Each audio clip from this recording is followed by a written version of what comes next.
Hi friends, আবারও হাজির আমি দীঘা ব্লগের পার্ট 2 নিয়ে। তো সকালবেলা সমুদ্র স্নানের পর আমরা বিকেলবেলা লাঞ্চ সেরে বেরিয়ে পড়লাম। নিউ দীঘাতে আমরা উঠেছিলাম, তো নিউ দীঘার সামনের কাছাকাছি যে স্পটগুলো ছিল সেগুলো দেখতে। তো ফার্স্টেই আমরা চলে গেলাম, ওখান থেকে পায়ে হাঁটা 10 মিনিটের পথ ছিল সায়েন্স সিটি। তো সায়েন্স সিটিতে ঢুকলাম, পার হেড 40 টাকা করে এখানে টিকিট। আর 5 বছরের নিচে বাচ্চাদের কোনো টিকিট লাগে না এখানে, ঠিক আছে।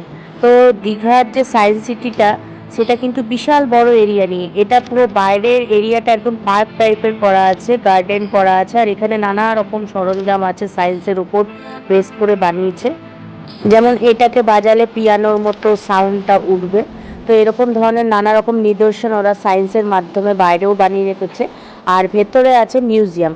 তো আমরা প্রথমে ভাবলাম, যেহেতু একটু বেলা থাকতে থাকতে গেছি, কারণ বাইরেটা অন্ধকার লেগে গেলে তখন ভালো করে দেখতে পাবো না, তো আগে বিকেল বিকেল বাইরের জিনিসগুলো দেখে নিই, তারপরে ভেতরে মিউজিয়ামে ঢুকবো।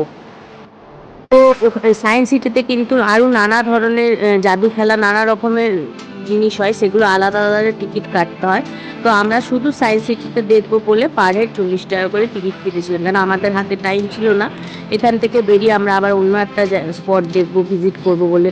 কারণ আমরা গেছিলাম দীঘা 2 রাত 3 দিনের ট্যুর নিয়ে, তো তার মধ্যে আমাদেরকে সব কমপ্লিট করতে হবে। তো এখানে যে চোখ লাগিয়ে আমার হাজব্যান্ড আর আমার ছেলে দেখছে, এটা জিনিসটা হচ্ছে ওখানে যে ফিগারটা বানানো আছে ওটা ভাঙাচোরা আছে, কিন্তু ওইটা দিয়ে দেখলে মনে হবে জয়েন্ট আছে। তো এরকম ধরনের, তারপরে এটার মধ্যে স্পিডে চালালে জলটা মনে হবে উঠে আসছে। তো এরকম নানা রকমের নিদর্শন ওরা করে রেখেছে সায়েন্সের মাধ্যমে ওখানে। আর খুবই ভালো লাগছিল, আর এত জিনিস মানে করে রেখেছে, মানে খুব টাইম নিয়ে দেখতে হবে। তাও আমরা মোটামুটি কভার করেছি, কোনোটাই বাদ দিইনি।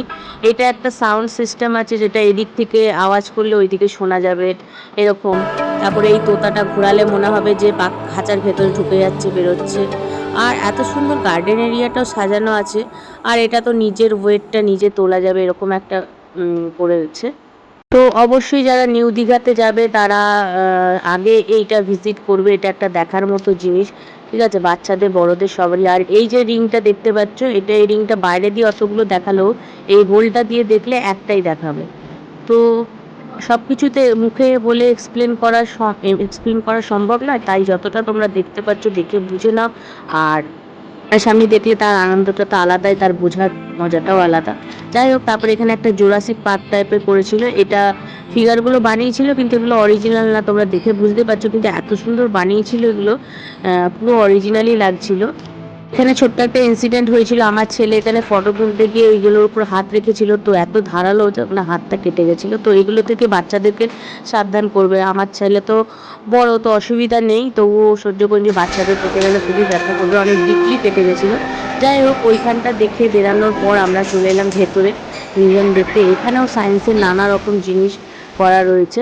আর একটা কথা, যারা দীঘার পুরোপুরি সব কিছু ইনফরমেশন চাইছো, তো আমি পড়তে পর একটা পার্ট বাই পার্ট ব্লগ আনতে থাকবো। তো তোমরা কেউ স্কিপ করবে না, সব ব্লগগুলোই দেখতে থাকবে যদি দীঘার ইনফরমেশন চাও, কেন একটা ব্লগে তো সব কিছু ইনফরমেশন দেওয়া সম্ভব নয়। তো যখন আমি যেখানে গেছি, কত খরচ পড়েছে, কোথা থেকে কতটা ডিস্টেন্স, আমি সবই বলে দেবো। আর হোটেল খরচটাও আমি নেক্সট ব্লগে বলবো, এই ব্লগে বলা সম্ভব হলো না, কারণ কি এখানে এখন আমি অন্য কিছু তোমাদেরকে দেখাচ্ছি, তো সেটা সম্পর্কে আমি এখন এক্সপ্লেন করছি যতটা পারছি। আর এগুলো দেখতে পাচ্ছ, সব ছোট ছোট জীবজন্তুদের ফিগার রেখে দিয়েছে, যারা এখন আর নেই এই জগতে। তো যাই হোক, আমাদেরকে দেখানোর জন্য ওরা রেখে দিয়েছে। আর এখানে অ্যাকুরিয়ামও করা আছে কিছু কিছু, যদিও বা নিউ দীঘাতে অ্যাকুরিয়াম একটা আলাদা আছে, কিন্তু এখানেও ওরা অ্যাকুরিয়াম করেছে। আর এখানে ফিশগুলো খুব সুন্দর, তোমরা দেখতেই পেলে।